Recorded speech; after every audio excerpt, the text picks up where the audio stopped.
Hello and welcome to the latest edition of Indy Stars High School Hoops Weekly, presented by Indy Stars Indiana All-Stars. I am joined by our Indy Star High School insiders, Kyle Neddenriep to my close left, and to my far left is the girls basketball insider, Matthew VanTryon. You've been with us all season. You know how this works. We're going to go over three things that they've learned this past week. Kyle will unveil his Fab 15, and then Matthew will talk about the girls' state finals, which are this Saturday at Bankers Life Fieldhouse. All right, Kyle, the IHSA boys sectional draw was Sunday night. I think they should seed this thing, but that's an argument for a whole discussion. But you knew Sectional 10 was going to be ridiculous. But this is crazy. It is crazy. We ended up with a doubleheader to end all doubleheaders on will be Wednesday night of next week at Lawrence Central, where Lawrence Central will play Lawrence North. Part 3 of that rivalry, and Lawrence North won the first two meetings. There you see the game. The second game at Southport, the Marion County Championship game. Lawrence North won earlier in the season at LC. They won that one by 10 and felt like it should have been even more than that. But LN's had the upper hand. It'll kind of test the old adage, hard to beat a team 3 times in a season. LC's only 2 losses this year are to Lawrence North. That will be a fantastic battle. I would say it's basically a toss-up, and we saw LC at Southport have some chances late in that game and just couldn't quite get it done. And then the first game on Wednesday night will actually be this game, Cathedral against Christus Attucks. We saw the first meeting between the teams was probably the game of the year at Tech and the city championship game. So you end up with the county final and the city final playing in the first round of the sectional in Sectional 10. Attucks won that game 94-91 in double overtime, basically with 3 or 4 guys had fouled out of that game and still managed to win it. Cathedral's been very good all year. Both these teams probably even better than we thought going into the season, and should be a fantastic game in the opener on Wednesday night in Sectional 10 on that Wednesday night. So should be 2 fantastic games. Those 4 teams, really. And you mentioned seeding, and it's always something we talk about. And I agree. I'd like to see it happen. It's not going to happen. Not going to happen this year anyway. So we'll get the best of the of what could happen. When you become commissioner next year, it'll happen, right? Exactly. Yeah. But it's always fun. Sectional week's fantastic. This will be sold out. I can't imagine it won't be sold out with those 4 teams playing each other. It makes for a fantastic night of basketball. Whether you like that, we won't have those teams playing beyond in the tournament's a discussion for another day. But it'll be a great atmosphere at Sectional 10 at Lawrence Central. Okay, and now you want to talk about possibly the hottest team in the area, not with Lawrence in front of their name? Yeah, so Hamilton Southeastern, and we'll talk about later in the show in our Fab 15 countdown, they're on the rise definitely. They've won 12 games in a row now. They beat Brownsburg on Friday night 37-35. Brownsburg was without Pierce Thomas. It was a very strange game in a lot of ways. HSE was up 12-0. Then they didn't score for about 10 minutes of that game. Brownsburg didn't score the last 8 minutes, and it was actually it wasn't a bad game. It was just kind of a low-scoring slugfest, and that gets HSE a share of the Hoosier Crossroads Conference title with Brownsburg. And I talked to Pierce Thomas after the game. He said he could have played. He's got a little bit of a hamstring issue. He said he could have played if it was a sectional game, and we'll see if he may play tomorrow night against Center Grove, but now he may not because they'll play Avon in the first round of the sectional. Want to make sure he's 100% for that game. So a couple of interesting stories there with Brownsburg and HSE. HSE is probably the hottest team in the area right now, but they're winning a lot of close games too. So had a great year. They've overachieved, I think, in a lot of ways. Weren't even in the Fab 15 around New Year's Day. So it's been a pretty good turnaround for the Royals this year. Okay, and since we talked about Sectional 10, any other sectional intrigue that you have off yesterday's reveal? Yeah, so there's I think a few games worth watching right off the bat. HSE, they're going to play Carmel in the first round of Sectional 8. And that'll be played at Noblesville this year. That game was a game that HSE did not lead until the last 9 seconds of the game, and beat Carmel 62-61. Carmel's, we've talked about them a lot. They're young. If there's ever a year to get them, it's probably this year. And HSE is more of a veteran team than Carmel is, so that'll be one to watch. Then you see Burbuff Jesuit plays Guerin Catholic in Sectional 27. That's in Class 3A. And then Brownsburg, we mentioned them earlier, they will play Avon in Sectional 12. and that will be at Mooresville. So that ended up being probably, I would say Plainfield's maybe the next best team behind Brownsburg, or has been throughout the year. But Avon's a scary team because they have a ton of talent. They just haven't been consistently good all year, but they're a team that won the sectional last year, have a lot of guys back. Jaden Brewer and Gabe McNary, they're number 23. I think he's one of the most underrated players in the area. Thanks, Kyle. All right, now we go over to Matthew VanTryon down there at the end, because it was another big week in girls basketball, the semi-states. We started the week with 3 local teams left. We are down to 1. So Matthew, what did you learn from semi-state? So the game that I was at, Lawrence North and Bedford North Lawrence, was a game that I would argue Lawrence North looked as good in this game as they have in a long time. It seems weird to say that a team is still getting better at this juncture of the season when most teams are sitting at home, but the game that I saw them play, they looked really good offensively, really good defensively. It certainly helps when you hit 8 of 13 3-point shots. And they were really able to kind of create some separation that way at various points. But they're just a team that keeps winning. If you had told me a month ago that they'd be able to put together 6 wins in a row to reach the state finals, I would have said that I'd be surprised if they'd be able to do that. But they've gotten hot at the right time. They've gotten some breaks. They've won some close games, and here they are playing for a second consecutive state title. And what this program has done, what Chris Giffen has done over the past 2 years is really pretty incredible. They've had a lot of talented teams. Chris Giffen has had a lot of talented teams. And you could argue that these 2 teams aren't even his most talented, but he's gotten the most out of these 2 groups. And they just keep going. I talked to them after the game on Saturday, and they said that they've kind of been looking for validation all year long. A lot of people thought after last year's run that maybe it was a fluke and maybe they wouldn't be back here, and they've proven people wrong. They're back in the state finals again, and now they're trying to finish off some unfinished business, as they said. After the game, obviously last year they lost in the state finals. They face a tough test in Northwestern, probably the toughest test that they could face and have faced all year, but this is a team that you certainly don't want to count out with the run that they're on.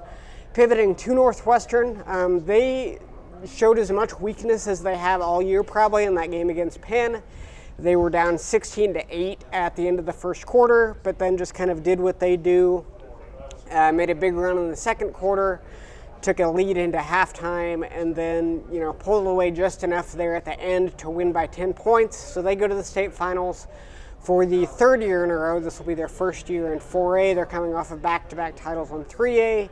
Madison Layden and Kendall Bostic kind of just did what they do against Penn on Saturday, and so they're back in the finals again.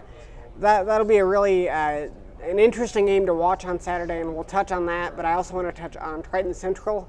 They came into their semi-state game kind of as the favorites, not just in that game, but in the entire class. They'd been dominant all year long. They were undefeated, and just kind of showing how brutal this tournament is. They had 2 bad quarters all season long. Both of them come in consecutive quarters, the first and second quarters of that game against Linton Stockton on Saturday. They scored 11 points in the first half, and they made a big run in the second half, got it within 3 with I think 24 seconds to go, but just couldn't quite close the deal. Obviously that group had a great year, and you don't want to take away from that. And I'm sure that as time goes on and as this kind of gets further in the rear view mirror, they'll be able to look back on this season with an amount of appreciation for what they did. But I feel like it's always going to kind of be accompanied by a what could have been, especially with the talent that this group had on the run that they were on, and what people kind of saw them doing. Certainly, and I think Coach Brian Graham said as much after that loss. All right, Kyle. And we'll come back to girls basketball, by the way, to finish off the show. He'll go over all the matchups that are this Saturday at Bankerside Fieldhouse. But now we pivot, Matthew Word, back over to Kyle Neddenriep for his Fab 15, updated Fab 15. Reverse pivot. Sure. That's a basketball term. So the Fab 15, I mentioned HSE up to number 3. That's been a revolving door there at number 3 a lot of the season.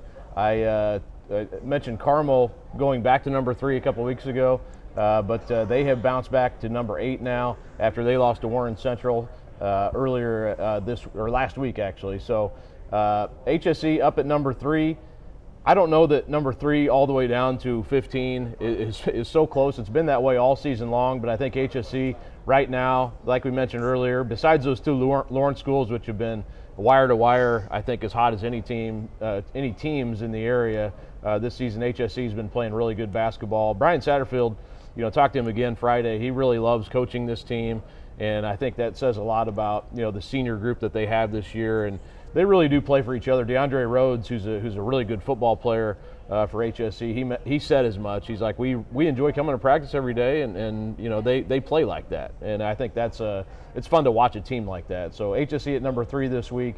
I want to mention too, number 7 Warren Central has really bounced back. They had that losing streak, and they were kind of towards the bottom of the Fab 15. They have bounced back in a big way. Like I mentioned, they beat Carmel last week 58-50. That kind of opened my eyes, I guess, to kind of where they're going this year, and makes that sectional 10 even tougher because of the way they're playing right now, and North Central. Your sectional 10, I know. You've got number 9, number 7, number 6, number 5, number 2, number 1. Yeah, it's just Jeez. Totally insane. And just think, all but one of those teams are going to be out, by the end of that of sectional week. So just totally, sectional 10 is always tough, but just this year even more so. But Warren playing really well. Malik Stanley been good all year. Hunter Jackson's been playing really well lately. I like that team, and I kind of like what the draw they have. They're on the other side of that bracket. Could come down to a Warren North Central game in the semifinal. One of those teams. And Tech's been playing better, honestly. They've been playing better throughout the year. And then I want to go all the way down to number 15, Zionsville.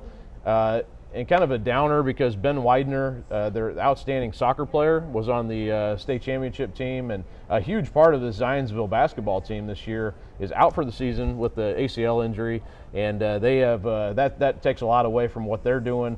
They took a couple losses last week, and I absolutely hate to see a senior especially go through something like that. So Zionsville at 15-9, I left them in the Fab 15. For this week, but that's a team that's going to have trouble without him. Anthony Scales has been really good for them all year, but without that second scorer, it's going to be tough for them in sectional 8 to come out of that, I think. But hate to see that for Ben Widener. He's really an outstanding player, multi-sport guy, and hate to see his basketball career end that way, but bigger things ahead for him in college as well. All righty. Well, that is the Fab 15. Now we go back over to Matthew VanTryon to preview this week's state finals matchups. Yeah, so looking at Class A, you have Pioneer and Lagodi. They'll play at 10:30. Pioneer defeated Blue River Valley 56-30. Lagodi beat Greenwood Christian 57-40. Both of these teams are, kind of on a roll, and neither one of these teams, Pioneer, I don't think was expected to be here. Lagodi, is the number 1 team in that class for a reason. So that should be a good game. Obviously, you would give Lagodi kind of the edge there, but Pioneer is a team that is kind of clicking on all cylinders right now, and so that should be an interesting game. Frankton and Linton Stockton play in the 2A game at 12:45. Frankton is a team that has 7 losses on the year, but they've kind of, gotten hot at the right time. If you just kind of look at what they've done during their tournament run, they actually beat number 3 Monroe Central in their sectional opener, and they've just kind of been on a roll ever since. They've kind of gotten a break with the way that this tournament has played out, not having to face any other of the top ranked teams in this tournament run, but they beat South Central in overtime in the semi-state game 62-61, so they're certainly going into this game with a lot of momentum. And then Linton Stockton, obviously, they've got to be feeling good about themselves after a win over the top-ranked team in the class in Triton Central. They're playing really well right now also, so that should be a good game. The 3A game, Northwood and Salem. Salem, I was at their game on Saturday in the semi-state, and they just brought a whole bunch of people to that semi-state in Jeffersonville. They're relatively close by to that semi-state site, and so you can tell that community has really gotten behind what this team is doing. Both teams only have 3 losses on the season, so that should be a really close game in the 3A state finals. And then the 4A game, you have Northwestern and Lawrence North. Northwestern is number 1 and undefeated in 4A. They've won back-to-back state titles in Class 3A, and then they moved up this year. And Lawrence North obviously is back for the second year in a row. They played in the state finals last season against HSE and lost. Just by virtue of having Kendall Bostic and Madison Layden, you would have to give Northwestern the edge here. But Lawrence North has shown that they can play with anybody, they can beat anybody. And, I would imagine this is a tight game. If you're Lawrence North, I think you have to find a way to get Bostic or Layden into some foul trouble early on. Penn was able to do that with Layden. I think she picked up 2 fouls early in the first quarter, which allowed them to kind of get it a little bit of an edge. And so maybe Lawrence North can do the same thing and take advantage. And, I was talking to Chris Giffen after the game, and I said, how do you even approach a team like Northwestern? And he said that, you basically have to pick your poison, and they're going to have to sit down and kind of figure out what they're willing to, really try to take away and what they're willing to kind of give Northwestern, and just find the best formula there to try to slow them down.